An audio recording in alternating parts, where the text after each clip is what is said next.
Hey, I mean, I feel it. It's all about that mental reset. It's just looking like Paper has and Chaotic there haven't quite found that yet. Who knows if it's too late now? Who knows if their series consistency points are going to carry them through? I mean, the question still remains. I think this is their first showing coming in for the week two, this week's qualifier. So, I mean, it is what it is at this point. Ultimately, though, we're just going to continue to hop in POV after POV, show you guys how the top of the food chain is situating their loot pool. It's looking very, very good right now.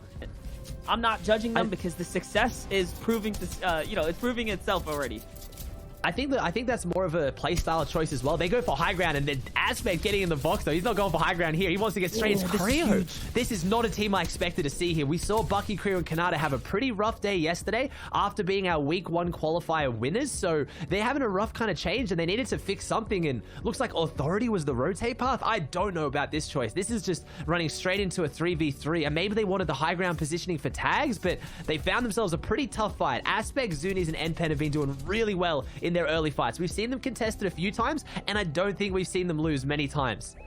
But more importantly, Bucky and Creo were finding a lot of success inside the woods area, and now coming to the Authority. I mean, you see who's in charge here. It's NPen and company, but Aspect's going to get traded out, so it is still a 2v1 situation. Either way, he's just got to play defense. They have the numbers advantage. I think Zuni's popping some bandages, and now he's in, and now here they go. They have the extra angles, and things have been turned really quickly. This could be a Kanata. Obviously, the strongest fighter on this trio, one of the strongest fighters in NA East, is putting up an insane fight here in a 1v2 situation. NPen's on 6 health. If he gets one to go through the counter. This is such a good early fight. NPen wins, and he takes down Kanata. That has to be one of the most exciting early fights we've seen, and that's 3 eliminations on NPen and 5 for the team Monster. It seems like it's not working for everyone mixing it up, as Narwhal now looking for that low ground peek here. He does have an enemy in sight, though. This is the tracking going right through the builds. Oh, it's going to come down. Okay, so this is a bit of a reset for his team. And coming on in, Narwhal notices another weak placement there. Of course, it's just one build. Brings him down. Ooh. Oh my gosh, Sirio eats a big shot there, as Narwhal needed that siphon and a material. He's back in this. So we have Niddle and Mikey setting up in front of them, but Miro, we've seen his aggression, we've seen the mechanics, and you can see it there, but it looks like Niddle fires back as well, and Miro's actually going to fall. This team had a really, really good run yesterday. They were performing insanely well in 4th place, and they might be going down here pretty much close to spawn in game 1. Yeah, big problem here. Miro is the firepower for this team here, so losing him right now, it's not looking too good for Day and company, and yes, there it is. Day is going to get concluded. Yeah, it is a definite, question mark there, because just being champions, right? You'd expect a little more, as you mentioned. Ultimately, though, guys, I just want to let you all know, Day, Miro, and falling there, that they were in 4th place coming into the competition. I don't think we kind of weigh the significance of them falling. Miro had quite the day yesterday. Either way, though, we're jumping in with Cease, Furious, and Blake here. It's going to be Zayt who's going to fall right now. Another significant change in the results here, but except now, it's by the hands of a team that's much higher on the standings. This is your squad knocking on top 10 right now. Cease, Furious, and Blake find Zayt off by his lonely sum. And like, honestly, that's kind of crazy. Yeah, judging by Graska's loadout, you wouldn't think that they've gotten this many Elans. I mean, that just proves that he was rebooted, so they're back in action. Almost 1,000 damage above the Storm Surge threshold here. That means that they're going to be clear of any incoming lightning damage from the Storm Surge. And just one player has to go down. They're putting the big pressure here. It's actually going to be out to Bully. The fishing rod. No, and the fishing rod coming in. They want the loot. That's when you're desperate. That's desperation right there. They need to get the loot. They don't really have the extra mats. They are going to build over to and try and secure it, but they know that what happened there was a clinical case of lobby manipulation. Xcept knew that team rotating in late. If they took shots on them, exactly this would happen. The whole lobby would open up and focus, and because they were getting pinched on both sides, being shot in the front and the side, they couldn't outbuild it. But now that Xcept's taken them down, they can build just to the front and block off all those shots, and now they'll stop. That is phenomenal. The skill to get back into the game when you have what we would call shambles loot, when you just don't have the loot you need, when you have a blue pistol, a fishing rod, and a blue charge to your name.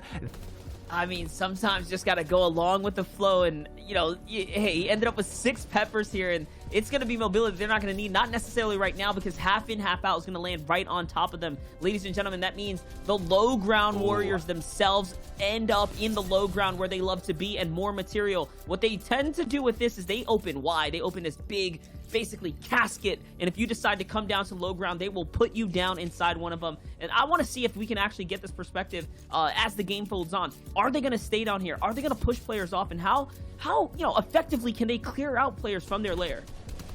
Yeah, they do control it very well, and they could use the extra mass to kind of like tunnel out, but I feel like they like playing when it's tight, Monster. They like having things close. They like to be in those tunnels and work box to box without opening up a big base, but they will definitely build out with those materials and kind of reinforce some of the control where Zone's going to go next, as we see everyone trying to frantically make their rotate, trying to combine this mobility. We could see Cease pulling off a bounce pad shockwave here, I think, but they're in zones. They don't need to do too much. They've already made their rotate, and they're setting up for further rotates. Someone's down outside the wall, and they find him. They're going to take it back inside the box. This is a nice little refresh, as Furious took a fair bit of damage to get this refresh, and everyone's making their way across. 19 teams, 49 players coming into this first game on day 2. So this is the 7th game, and Booger's team falls to Blake. So they're having a good game here so far.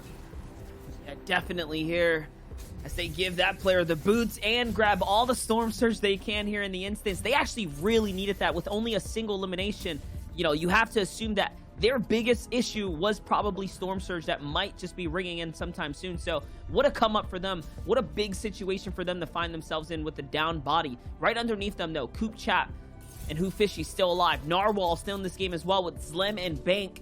3 eliminations already at the front of the storm line, too. Such a great day, 2 for them right now. And this is where we're talking about those low ground teams, and I think this is going to be a low ground end game. Someone is going to find insane dominance here from the low and mid ground, not so much the high ground. We might get the win out of high ground, but we saw so many vertical zones yesterday, Monster. So many mountain zones, so many dam zones, just all those massive areas where high ground is so much more dominant, as they don't have to worry too much about the terrain, as they kind of just surf over it. Now, we're going to see that on a more flat area that only goes up a small hill. I'm looking for teams like Bank here, like the XZ guys, to just really run rampant, control, and get some serious eliminations down here, because quite often you actually get more eliminations in these situations than you do on high ground, just like that, dropping rocks in. It's all it requires. It's so much, I don't want to say easier, but so much more consistent to do down here. If you know where players are going to go, if you predict their rotates and you set these little ambushes, it's so good to pick up those eliminations. Yeah, and Rox, AJ, and Vix were in 6th place coming in from last night's performance. So all of a sudden now the Shockwave's up to high ground. Hold up, Zlen ends up on top. Bank's gonna get taken out by NPen in a world of just events, I guess, that unfolded. It seems like the Shockwave put them all in different layers, different places, and it's not gonna work out for some, as we now have just Narwhal and Zlem alive right now. Narwhal is gonna go ahead and get out to the front. He's trying to find his teammate. This is one of the toughest things to do right here in Endgame, is find your teammate amongst all the chaos here. Finally, though, little moment for himself here, and he is going to be able to get right back with the squad mate here. And still, although he's down and out, I mean, they're earning placement now that they're off that lower level of congestion. They are literally earning so much placement because teams are still fighting through the Storm Surge. Team that I'm looking for to maybe have their moment. I'm seeing Who Fishy pop up a few times in the feed. There's XZ Shark as well. I'm seeing Coop though, so I'm thinking this might be, oh my gosh, though. Narwhal comes through on Vix. It's like, hey man, start paying attention to me. I'm still putting in the work over here, but someone comes in from behind. Zlem's not tracking their back. He's not protecting them, and someone falls in to go for the elimination. But I want to try and get sights on Chap's team here, Monster. I think they're putting in some serious work somewhere in this game, but no. Clix, Illest, and Bizzle make the high ground, and they're controlling as we knew someone would. Definitely here, and take a look at it. It's a wide spread as well. Click's always the one on ultimate high ground because he's the one who can defend it off best. Clarity G though in the low ground. Fragging power through the roof. At already 4 eliminations still alive here as a solo individual. Niddle with 4 as well, and Mikey with a single elim. He follows right up onto Voyu, scratches him right out the game. What a big frag for him because he needed the siphon here. This is going to give him a lot of opportunity now to stay alive, as he also did manage to pick up the material too. It's a top 10 situation now. We have the high ground, but who's going to control it from the low ground? Usually doing it as a solo is so difficult, but the XZ boys are down there as a full trio, so this could very easily... Wait, we have 3 full trios in this right now. We have the XZ boys, we have Coop, Who Fishy, and Chap, and we have Illest Clix, and Bizzle. So this is going to be an insane endgame. Don't count anyone out from this. Everyone has their advantages. The Xset guys are nice and low, controlling this bottom. They're looking healthy. They have 6 shockwaves as well. So if any team is going to jump up and take this, it's going to be them as they capitalize on low ground, take down Chap's team. So AV taking down his old duo mate, the player that showed him the ropes, that got him to this position. But Hootfishy still in this as a solo, trying to find something out of this as Clix, Illust, and Bizzle just rain down from above. You can hear the shots raining out. Illust is finding the angles now. He's going down. We get Shark taking another elimination. They're doing so well on the low ground. It's exactly what you talked about, Monster. This is where they thrive. But Illust is down there. He's in the low ground. He's in the trenches trying to find something. Bizzle's down there as well. But Knight's going for the high ground. Shark's trying to take something. He's trying to take it off Clix. He can't. Clix is too high and they fall back down. Knight has fallen, so it's a 3v2 situation. But Shark's not giving this up. He had 6 shockwaves to start this. He's still got 1 left to see if he can jump up again. He's almost there. So many issues for Clix. They're down there. It's Shark and AV versus Clix. They brought it into a 2v1 situation. They have to try and find something here if they can. I don't know if Clix has the advantages. He's on the high ground, but does he have the health advantage? I don't think he can win the heal off. Shark has just got the siphon. They win it from the low ground, Monster. Clix, Illust, and Bizzle, you know, they're still doing very, very well. Sorry, that's not true. I'm looking all day. Knight, Shark, and AV pulling themselves out really well. I'm looking at the match and what went over on in the actual match. I'm getting thrown. Day, Miro, and Reverse get knocked out of the top 5, but look at the point thresholds, the difference. 96, 94, 80. It's a 1 game, if not even, just off-spawn difference for some of these teams.